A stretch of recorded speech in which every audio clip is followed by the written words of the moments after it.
Hi, I'm Marcus with the IndieMusicLab.com. So when you listen to the vocal on this song, what's the first thing that comes to mind? Yeah, you got that yummy, that yummy, that yummy, If you have an ear of a musician or producer, you may have thought to yourself, wow, that vocal is auto-tuned to death. But when you listen to this song by Bon Iver, do you feel the same way?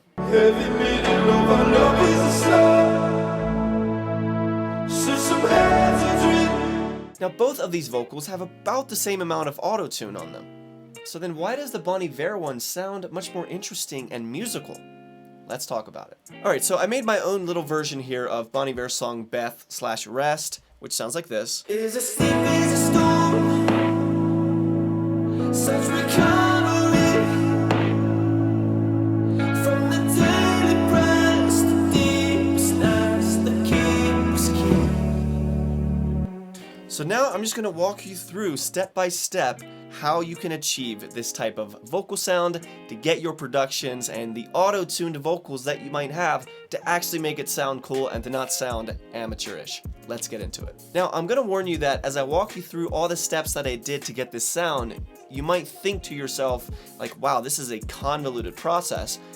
And that's because it kind of is. You can't get this sound by just slapping a singular plugin on your vocal. It's a much more of a complicated and adding a dash of this and a little bit of that and some of this, some of that, and everything starts to build up and accumulate together into the sound that you hear. So let's start by doing a quick overview of the vocal tracks that I have here. So the first one is just the lead vocal, Deep is a storm, which is where most of the work is happening. such recovery. And then here I've got another track that's singing the exact same part, I just have Altar Boy on there. So it adds that woofy kind of sound to it.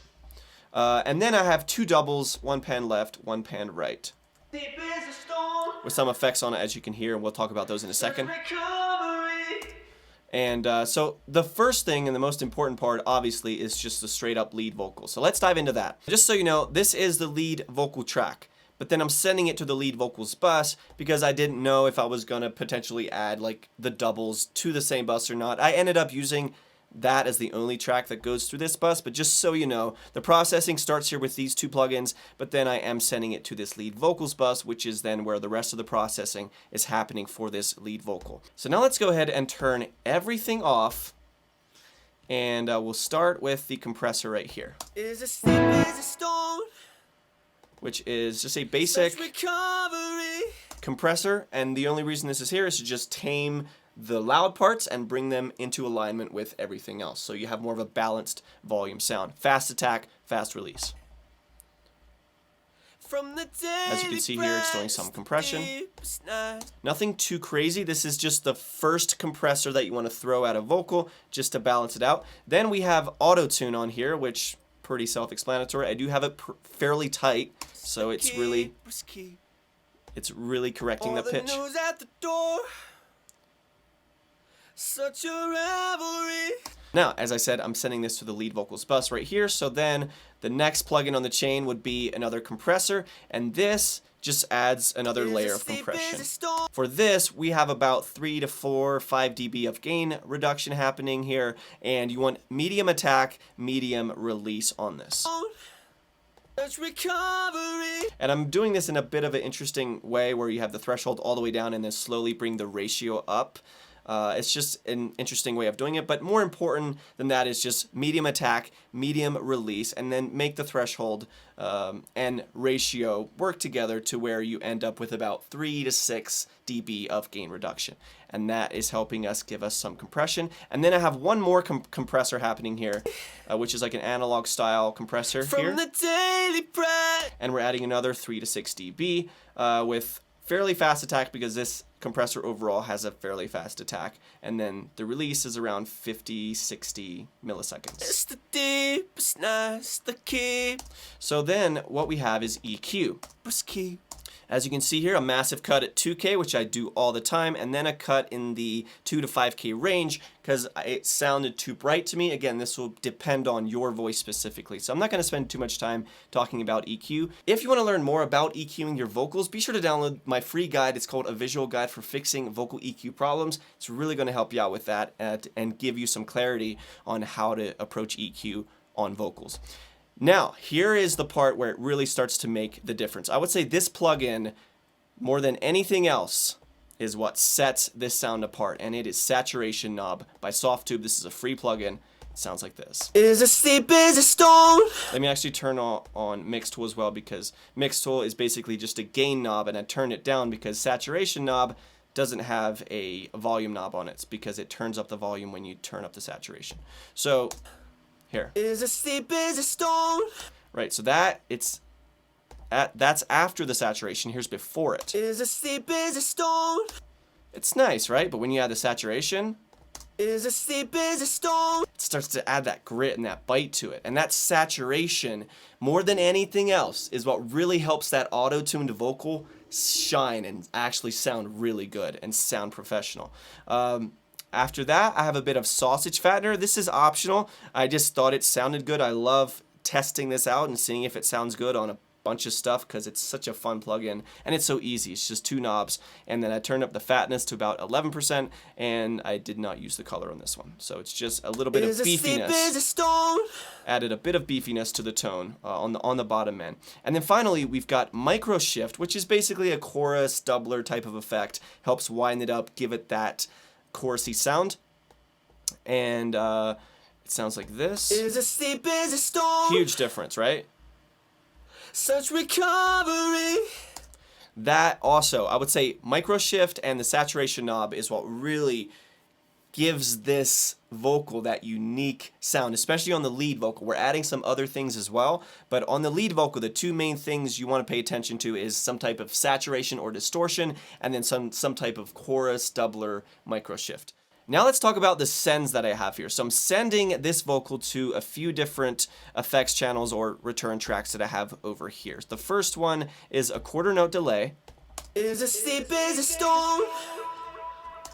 So it sounds like that. It's just Valhalla delay. I went with a dotted 8th note, fairly straightforward. Then I put a reverb on the delay. That way it gives that delay some space, and have the mix at about halfway. Finally, we have a compressor, which this is a sidechain compressor, and what this is doing is ducking that lead vocal, or ducking the delay whenever the lead vocal is performing. That way it doesn't get too cluttered on the vocals. So as you can see, when the vocal plays, it's compressing it, and then the delay comes full volume. Such recovery. Right, it's very subtle, but these types of things, using sidechain compressors on your delays, can really make such a big difference. And it saves you time too, instead of having to go in and automate the volume on everything. It's like an automated volume knob by using sidechain compression. And then, now the next thing we have here is, on the original by Bon Iver, you can 100% hear this reverb or delay type of sound that it's like accented whenever he sings with like an S, and it rings out with this super high frequency sound. And so I recreated that using a free plugin. Valhalla Supermassive is what it's called. It's 100% free. So if you don't own it, go to Valhalla and download it. It's a great plugin, and it has these very big, lush sounds. So it sounds like this. Let me turn it up so you can really hear it. Is asleep as a stone. Right, it's that very airy. Such recovery. From the daily press, the deepest nights, the keeper's key. So what we have here is just Valhalla Supermassive. I just went with the Bright Room preset. And then we have OTT, which helps compress it, bring it closer to the front, and just give it that nice tight sound. And then again, we're using sidechain compression against the vocal. That way it ducks it whenever the vocal is performing and then brings it back up. And now on this reverb channel, on this Valhalla Supermassive channel, this can be a game changer. I made it mono. And you might say, why would you make things mono? Wider is better. Stereo is better. Not exactly. Not on individual tracks. You want your mix to feel nice and wide, but you don't want every track to be across the entire stereo spectrum. Because notice how it feels very mono. Is a sleep, is a That storm. it's down the middle, right? Such recovery Versus if I go wide, from the daily press, the deepest night. now you might like that better, and that's fine. By all means, keep it nice and wide. But I think it sounds more focused and precise when it's just that very mono down the middle. All the news at the door. I love that. It sounds so cool. So yeah, that is how you get that very sibilant, high-end reverb sound for this. The next thing is a slap delay on this lead vocal. So I'm sending the lead vocal to a slap delay, which we have over here. I just went with Valhalla delay, classic slap delay settings with the left and the right being slightly offset, around 80 to 110 milliseconds, and it sounds like this. Such a revelry. And then as you can see here, the reason it has that chorusy sound is because I have a chorus with the depth at 100% on this return track right after the delay. Now, as you'll continue to see as a recurring theme, the more we get into this is the farther we get away from the dry lead vocal, which we talked about, the more you want these extracurricular tracks. Even the slap delay is kind of an extracurricular thing. It's there, has its own channel. You want these other tracks, as well as like the doubles, which we'll talk about in a second, to feel like they're just washing and swimming around. They're not as clear and precise as the lead vocal is. The lead vocal is where you get the clarity, it's where you hear the vocal, you hear the words, you hear the lyrics. But then on these other things, you can really experiment with choruses and doublers and flangers and that sort of thing. So I have a chorus on here, and then I also again put a reverb on this delay, and it's halfway with about a 2-second plate reverb happening. So that sounds like this again. Well, it's hooked inside of everything you said to me. It was for what we orphaned. And lastly, when it comes to the lead vocal, I'm sending it to a plate reverb just to add some bit of extra space. This is a very short plate that I have here. I'm using Valhalla Vintage Verb. I got it under 1 second, so it's just a nice short plate to add some extra space to it. And then again, OTT, and then I experimented with the binaural pan plugin to make it a bit more mono. So whatever DAW you happen to be using, just find a plugin that you can adjust the stereo width of these things. And then before it even goes into the reverb, I have an EQ just filtering out the lows and the highs. So that sounds like this. From the daily press, the deepest nights, the key. All right, now let's hop over to these 3 tracks. Now I'm sending this track and the 2 doubles to the background vocals bus right here, which I'm processing all those 3 tracks with the JJP Vocals plugin, which is fantastic for fast workflow and just throwing good EQ, compression, some saturation and whatnot on it, especially if you don't need it to be a perfectly tailored sound for what you're going for. It's just the backgrounds. So it's very fast. Now, here is this track, the Altar Boy one that I showed you earlier.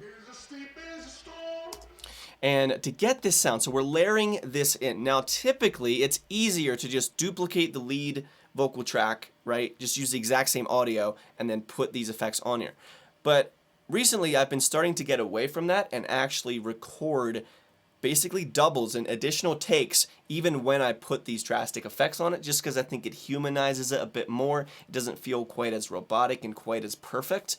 And I think I like that sound better. So the first thing we have on this track is just a bit of compression. So this is just the balance compressor just to turn down those loud parts. And then Little Altar Boy is where you're getting that sound.